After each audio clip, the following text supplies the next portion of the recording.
Who else wants to speak to that of falling in love through something that happened in school, where you've got your passion in the arts? Yeah, me as well. I'm Wil-Dog from Ozomatli. I went to 32nd Street USC Magnet School. I don't know if you guys are familiar with it. Yeah, thank you. And my parents actually saw that I was into arts at an early age, but we were really poor. I grew up in MacArthur Park, which is right down the street from here, and at 6 years old, my parents took me to a Clash concert. And I decided at the Santa Monica Civic, and I decided that day that I was going to be a musician, and nothing was going to stop me, is what I thought. But so they signed me up for 32nd, and it took about a year and a half for me to get in. But once I got in, it was third grade, and I remember having to wait 2 years till I was in 5th grade to be able to play music. And that seemed like an eternity. And I knew I'm going to play the saxophone, because I also went to Bruce Springsteen concerts, and I wanted to be Clarence Clemens. But by the time I got into 5th grade, Miss Ehrman was her name, I think, yes. Miss Ehrman said, you know what, well, you have to play clarinet first before you can play saxophone. And that was just such a bummer to me. And I was like, absolutely not. And she's like, but you're big, so you should play trombone. So I said, okay, that seems like cool enough. It's a step down from the sax, but it's cool. You know, it's a, right? So it's loud, and so I like that. And being in that school, I think it was, at the time, I think it was like $15 for the whole year you could rent a trombone. And I remember it was the Bundy model. And later on, I bought one off, eBay, for $50 a few years ago, just to have that model again, to remember, because that was the first time I ever got a chance to play music. And the thing about 32nd, which was so cool about it, the magnet school program was, when I got into junior high school, well, it went all the way from kindergarten to 9th grade at the time. Now it's a high school as well. The thing about it, I got so much support there for not only, it was a small enough school, I got a lot of attention, just being an artist as well, that I decided in 7th grade that I no longer wanted to be a musician, I wanted to be a dancer. So I went into dance and got taught by Billy Burke and its Tanza program, and where we did ethnic dancing from all over the world. We did stuff from Mexico, Tunisia. Yeah, we did, it was all female dance. I wasn't in that one. Hungary, and, I think my story went opposite. By the time I went to high school and went into a bigger system, that's where my life changed. And I had so much support at 32nd, but when I got into a high school system, there was like 3,000 kids, and I was one of them. I ended up dropping out of high school and, getting involved in drugs and, making a decision later on in life that I was going to go back to playing music at the age of 19. At a much older age. Yeah, much older. Anyways, but the magnet school program, for sure, by far, my band, Ozomatli, wouldn't be together if it wasn't. We're all products of arts in school, and we're all from poor communities that wouldn't have the opportunity otherwise. Great, thank you.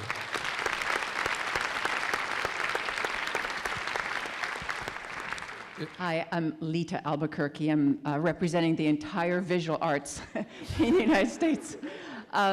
My thing is slightly different in that what really what gave me the opportunity was America. Having grown up in Tunisia and in Paris, my very, very first desire was, I was 5 years old, and I was in Paris, and I saw a children's play, The Blue Bird, and I begged my mother, we lived in Tunisia at the time, please let me stay and study theater, in Paris. And of course, being 5, no way. Then when I was in Tunisia, the only visual art we had was once a week, a little strip where you're supposed to do this little geometric thing, and I was like dying. And then when I came to this country, I was 11 years old, and I went to Lincoln Junior High, and I was amazed at the array of opportunity. There was, I remember I worked with copper, there was dance, there was theater, and it was incredible, but in drawing, they said you can't draw lemons, so I kind of stopped. And what really kicked me was more towards, because I really then stopped doing any kind of visual arts, but in college at UCLA, and Mary Holmes was a teacher there. Actually, she was an art history teacher, and she was famous for riding on a horse to school. She was kind of extraordinary. But really, the thing was that to me, being an American was so much about freedom, and to be an artist was the ultimate freedom. And at that time, I didn't think I could do it, but thank goodness I followed a lot of my friends, and here I am. Well, we're glad you're here. I want to pose a slightly different question, and maybe for Taylor and Malcolm to jump in. There's a misconception in the arts that it is a contrast to the rigor and hard work of the other school subjects. It's sort of this fluffy break from rigor. But I think all of you know that it's often where people learn about hard work and discipline and focus. Can you reflect on, in your experience, what's the hard part, and what are the values that you've learned, or the character traits that in some ways only come through the arts? I grew up in New York. The music, the arts were a mandatory core curriculum in our school when I grew up.